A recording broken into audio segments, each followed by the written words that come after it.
নমস্কার, সফনাভিক নিউজ নেটওয়ার্কে স্বাগত। দেশজুড়ে অনুপ্রবেশ ইস্যুতে বিস্ফোরক তথ্য প্রকাশ্যে আনলেন ব্যারাকপুরের প্রাক্তন সাংসদ অর্জুন সিং। জাল সার্টিফিকেট, ভুয়ো নথি, জাল রেশন কার্ড, আধার কার্ডের পর এবার তৈরি হচ্ছে জাল বিবাহ সার্টিফিকেট। সংবাদ মাধ্যমের মুখোমুখি হয়ে এই অভিযোগ করলেন তিনি। একই সঙ্গে অর্জুন সিং এর দাবি, পশ্চিমবঙ্গকে এক্সটেন্ডেড বাংলাদেশ করার জন্য মমতা ব্যানার্জি ও তার সরকার উঠে পড়ে লেগেছে। এক্সটেন্ডেড বাংলাদেশ বানাবার জন্য মমতা ব্যানার্জি সরকার সরকারিভাবে অনেক রকম ব্যবস্থা করে দিচ্ছে। তার মধ্যে ভুয়া ভোটার কার্ড, রেশন কার্ড, আধার কার্ড তো আছেই, ভুয়া পাসপোর্ট, ভুয়া অ্যাড্রেস, ভুয়া জন্মপত্র, এক একটা বাড়িতে 40 জনের ওই অ্যাড্রেসে 40 জনের জন্ম দেখানো হচ্ছে, এক একটা বাড়িতে 40 জন ফ্যামিলি দেখানো হচ্ছে। তার সঙ্গে সঙ্গে একটা অদ্ভুতভাবে তথ্য সামনে আসছে। রাইট টু ইনফরমেশন করেছে ডিস্ট্রিক্ট ম্যাজিস্ট্রেট নর্থ 24 পরগনা কাছে। ওখানে জিজ্ঞেস করা হয়েছে কি একটা কাজী, তার নাম কাজী বদরুদ্দিন, মোহাম্মদ কাজী বদরুদ্দিন, ইনি থাকেন দেগঙ্গা। ইনার রিটায়ারমেন্ট কবে ছিল? ডিস্ট্রিক্ট ম্যাজিস্ট্রেট আরটিআইতে বলছে কি ইনি রিটায়ার হয়ে গেছেন। এটা রিপোর্ট দিচ্ছে 1/8/2022 সালে ইনাকে রিটায়ারমেন্ট দেখাচ্ছে, কাজী বদরুদ্দিন রিটায়ার হয়ে গেছেন। ঠিক আছে, এবার এখানে একটা জিজ্ঞেস করা হয়েছিল ইনার রিটায়ারমেন্ট কবে হয়েছে। এখানে Alauddin retired, then given me details information about Qazi Badruddin, son of Alauddin, retired 7 retire. He is already crossed the age retirement on 7/1/2020 উনি রিটায়ারমেন্ট হয়ে গেছে। এবার কাজী বদরুদ্দিন 2020 রিটায়ারমেন্ট হওয়ার পরে উনি 21 বিয়ে করাচ্ছেন আফটার রিটায়ারমেন্ট। এই দেখুন কাজী বদরুদ্দিন, উনি 2021, এই দেখুন এখানে আছে 2021 উনি বিয়ে করাচ্ছেন। আসলে তথ্যটা অন্য জায়গায় লুকিয়ে আছে। কিছু এই কাজীদেরকে অ্যাপয়েন্টমেন্ট করে, ভুল কাজী মানে যারা সরকারিভাবে অ্যাপয়েন্টেড নেই, একবার অ্যাপয়েন্টেড হয়ে গেছি তারপর রিটায়ার হয়ে গেছি, তার তো আমার তো অধিকার নেই, সেই কাজীকে দিয়ে বিয়ে করানো হচ্ছে। বাংলাদেশের রোহিঙ্গা মুসলমানদের আনা হচ্ছে, তাদেরকে বিয়ে করে দেওয়া হচ্ছে। আর বিয়ে হচ্ছে কি না হচ্ছে একটা সার্টিফিকেট বানিয়ে দেওয়া হচ্ছে, জাল সার্টিফিকেট হয়ে যাচ্ছে। জাল সার্টিফিকেট হওয়ার পরে তার ভোটার কার্ড, আধার কার্ড, রেশন কার্ড বানিয়ে, পাসপোর্ট বানিয়ে দেওয়া হচ্ছে। এই বিয়ের উপরে ডিপেন্ড করে। আপনি জানেন একজন মহিলা বা একজন বাচ্চা, তার মা বাবা সার্টিফিকেট না থাকলে তাকে বানানো যায় না।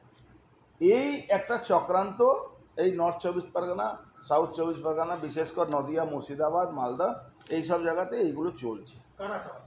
এটা পুরোপুরি সরকারিভাবে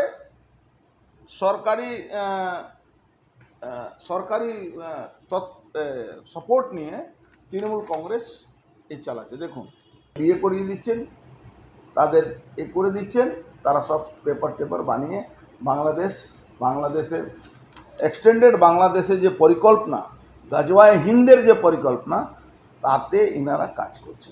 আর এই সরকার কিছুতেই এর উপরে একে আটকাতে পারছে না, একে রুখতে পারছে না কিছুতেই। আমার বক্তব্য একটাই কি, যেখানে সরকারিভাবে রেজিস্টার্ড কাজী যারা আছেন তারা যদি বিয়ে করাচ্ছেন, তাহলে একটু একটা বলা যেতে পারে কি হ্যাঁ, কিন্তু তারাও বিনা অ্যাড্রেস কনফার্মেশনে, তারাও যারা রেজিস্টার্ড আছেন তারাও কে বাংলাদেশ থেকে কোথা থেকে আসছে তার ডকুমেন্ট না দেখে তাদেরকে বিয়ে করিয়ে তাদের ভোটার কার্ড, রেশন কার্ড, আধার কার্ড বানাবার ব্যবস্থা। মানে সব শুনেছেন তো, জাল জন্মপত্র, জাল আধার কার্ড, জাল বাবা, জাল মা, জাল শ্বশুর, সব তৈরি হতে হতে এবার জাল বিয়ে করে এই সব তথ্যগুলো বানানো। এই যে যাদের সঙ্গে বিয়ে দেওয়া হচ্ছে তারা কোথা থেকে আসছে? তারাও বাংলাদেশ, যার বিয়ে হচ্ছে সেও বাংলাদেশ। তারা ওখান থেকে এসে এখানে ধরুন বাংলাদেশ থেকে স্বামী স্ত্রী হলো, এখানে এসে আবার ওটাকে বিয়ে দেখিয়ে আবার জাল সার্টিফিকেট বানিয়ে কিন্তু দেশের আভ্যন্তরীণ নিরাপত্তা তো এই জন্য তো মোদিজি বারবার বলছেন কি অনুপ্রবেশকারী যারা রোহিঙ্গা আছে ইলিগাল তাদেরকে আমরা ভারতবর্ষ থেকে বের করবই। এটা সারা বিশ্বেতে অনুপ্রবেশকারীকে বের করার একটা মুহিম চলেছে, একটা চলছে, মানে টাস্ক চলছে। তার মধ্যে ভারতবর্ষের মধ্যে যদি আপনারা না এটাকে করেন তাহলে অপারেশন সিন্দুরের সময় আপনি দেখেছিলেন হাজার হাজার মহিলা যে পাকিস্তানিরা এসে ভারতবর্ষে মহিলাদের সঙ্গে বিয়ে করছে, এখানে বাচ্চা হচ্ছে, তারা ভারতবর্ষের নাগরিক হয়ে যাচ্ছে, ওরা পাকিস্তানে থাকছে, এরা ইন্ডিয়ার থাকছে, সরকারি সমস্ত সুযোগ সুবিধা তারা নিচ্ছে। হ্যাঁ, পুরো পশ্চিমবাংলা সরকারি তত্ত্বাবধানে এই কাজটা হচ্ছে। এই অভিযোগ বিভেদের রাজনীতি তৈরি করার প্রয়াস মাত্র, পাল্টা অভিযোগ তৃণমূলের।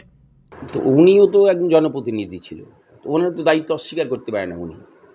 উনি তো বিভিন্ন সময় এমএলএ ছিল, এমপি ছিল, এইসব দিয়ে তো উনিও দায়িত্ব অস্বীকার করতে পারে না। এটা শুধু রাজনীতি করার জন্য এইসব বিভ্রান্ত ছড়াচ্ছে মানুষকে, শুধুমাত্র ভেদাভেদের রাজনীতি করার জন্য, বিভেদের রাজনীতি করার জন্য। এর সঙ্গে কোনো বাস্তবে কোনো মিল নেই। সারাদিন তো সকাল দিয়ে রাত্রি পর্যন্ত হিন্দু আর মুসলমানই করে যাচ্ছে, না আছে কোনো উন্নয়নের কোনো কর্মসূচি, উন্নয়নের কোনো পরিকল্পনা নেই। এর কী অ্যান্সার দেবো বলুন? ও যে বলছে যে কি কার নাম বললেন, কি প্রাক্তন সাংসদ নাকি অভিযোগ করেছে, তো উনিও তো জনপ্রতিনিধি ছিল, এবার উনি পরাজিত হয়ে গেছে। এখন মানুষ এই ওনার ব্যবহারে বিরক্ত হয়েই তো ওনাকে প্রাক্তন করে ছেড়েছে, প্রাক্তন সাংসদ ব্যারাকপুরে।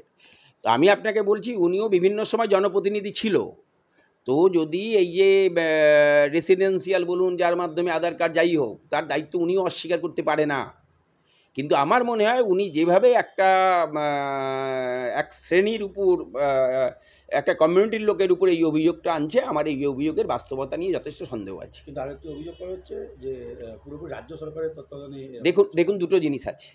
একটা, উনি যদি অভিযোগ করে ওনাকে আগে গিয়ে পরিষ্কার করে কথা বলতে বলুন যে আধার কার্ড, ডুপ্লিকেট আধার কার্ড করে কারা সেন্ট্রাল গভর্নমেন্টের জুরিডিকশনে আছে, দায়ীকে নরেন্দ্র মোদী।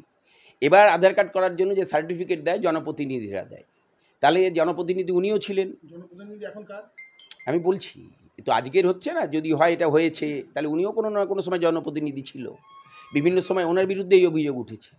বাট জনপ্রতিনিধি যারা হয় তারা যে আধারে যে সার্টিফিকেট দেয়, সবসময় এতটা ডিপে গিয়ে এটা ঘটনা দেখা সম্ভব না। কিন্তু বাট আমি আপনাদের বলছি এটা কোনো একটা কমিউনিটির উপর আসে না। যে আমি যদি কাউকে ভুল করে কোনো সার্টিফিকেট দিই, সেটা ভুলটা আমার, সেই জন্য কোন কমিউনিটিকে দিলাম এটা বিচারের বিষয় হতে পারে না। এটা প্রাক্তন সাংসদ সস্তা রাজনীতি, বিভেদের রাজনীতি করার জন্য এইসব অভিযোগ করছে। এর আগে সরকারি নথিও জাল করে প্রতারণার ঘটনা জায়গা করে নিয়েছে সংবাদ শিরোনামে। তবে অর্জুন সিং এর অভিযোগ যদি সত্যি হয়, তাহলে আগামী দিনে দেশের আভ্যন্তরীণ নিরাপত্তায় বিঘ্নিত ঘটতে পারে বলে মনে করছেন রাজনৈতিক বিশ্লেষকরা। শ্যামল পাল, সাপনাভিক নিউজ, ভাটপাড়া। সমস্ত খবরের আপডেট পেতে লাইক করে সাবস্ক্রাইব করুন সাপনাভিক নিউজ। সেই সঙ্গে বেল বাটন প্রেস করতে ভুলবেন না। আপনাদের একটা সাবস্ক্রিপশন আমাদের জন্য অত্যন্ত মূল্যবান। একই সঙ্গে ফলো করুন আমাদের হোয়াটসঅ্যাপ চ্যানেলটিও। জয় হিন্দ।